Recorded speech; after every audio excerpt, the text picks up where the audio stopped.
क्या आपने कभी सोचा है कि हम उपवास क्यों रखते हैं?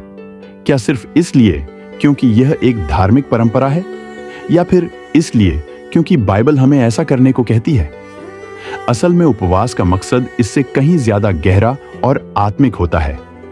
बाइबल में उपवास का उल्लेख बार बार हुआ है।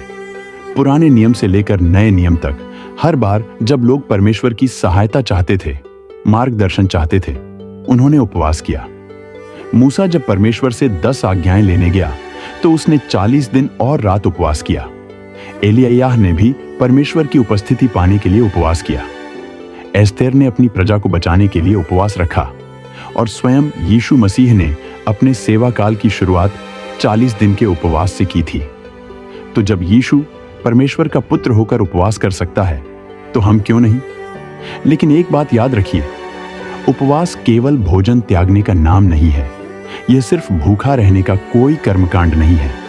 यह एक आत्मिक अभ्यास है जहां हम अपने शरीर को नम्र करते हैं और अपने मन और आत्मा को परमेश्वर की ओर मोड़ते हैं। जब हम उपवास करते हैं तो हम कह रहे होते हैं, हे प्रभु, मुझे तेरी आवश्यकता है।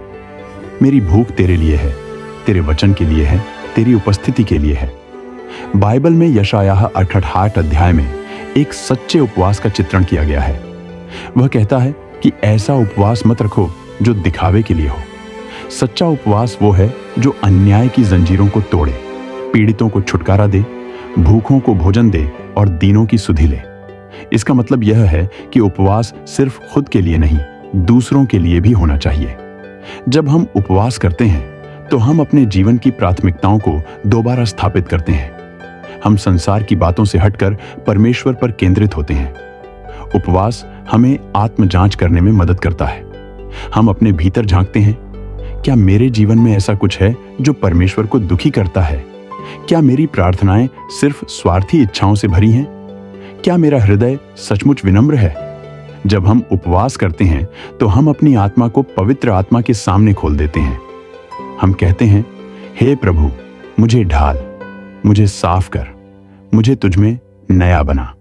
यीशु ने कहा था, जब तुम उपवास करो, ध्यान दीजिए, उन्होंने यह नहीं कहा अगर तुम उपवास करो, बल्कि जब तुम उपवास करो।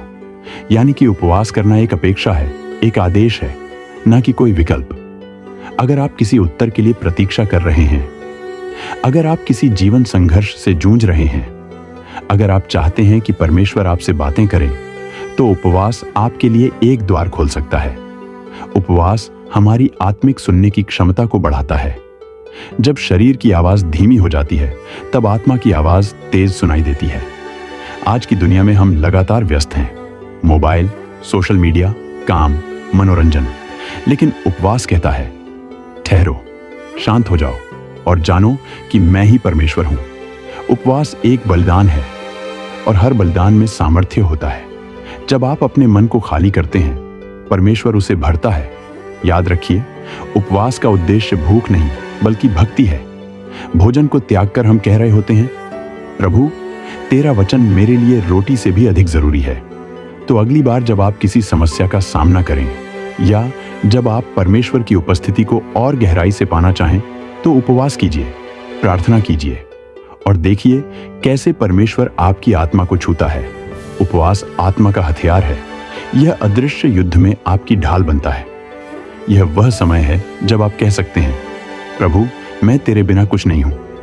तो आज एक निर्णय लीजिए, कोई एक दिन चुनिए और उपवास कीजिए, न सिर्फ भोजन से बल्कि पाप से, बुरे विचारों से, दुनिया की व्यस्तता से।